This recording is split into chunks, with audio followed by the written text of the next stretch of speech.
हाथरस सत्संग में बची भगदड़ में बदायूं की 5 महिलाओं समेत 6 की मौत। बदायूं से हाथरस में भोले बाबा के सत्संग में गई 5 महिलाओं समेत एक किशोरी की जान चली गई।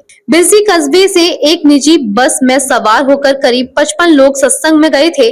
उनमें 55 वर्षीय वीरवती और 16 वर्षीय रोशनी भी शामिल थी। मंगलवार को हादसे की सूचना पर उनके परिवार वाले भी हाथरस के लिए रवाना हो गए।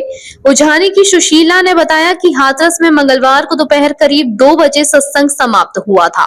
इसके बाद लोग पंडाल से निकलकर अपने अपने वाहनों की ओर बढ़ने लगे। तभी कुछ देर बाद भगदड़ मच गई। इस दौरान उनकी जान 1.5 घंटे तक सांसत में रही। वह पहले ही भीड़ से दूर सड़क किनारे खड़ी हो गई थी, जिससे उनकी जान बच गई। बिलसी कस्बे से मंगलवार सुबह करीब 6 बजे निजी बस रवाना हुई थी।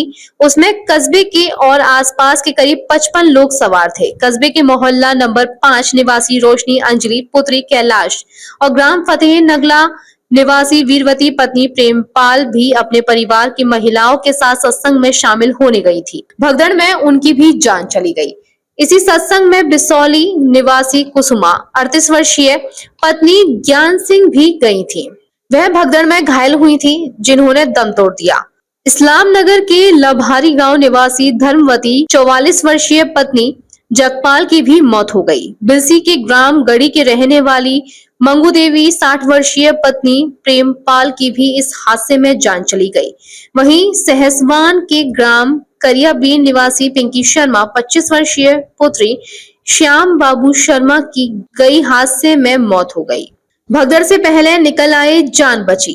आलापुर क्षेत्र के कई गांवों के लोग हाथरस में हुए सत्संग में शामिल होने गए।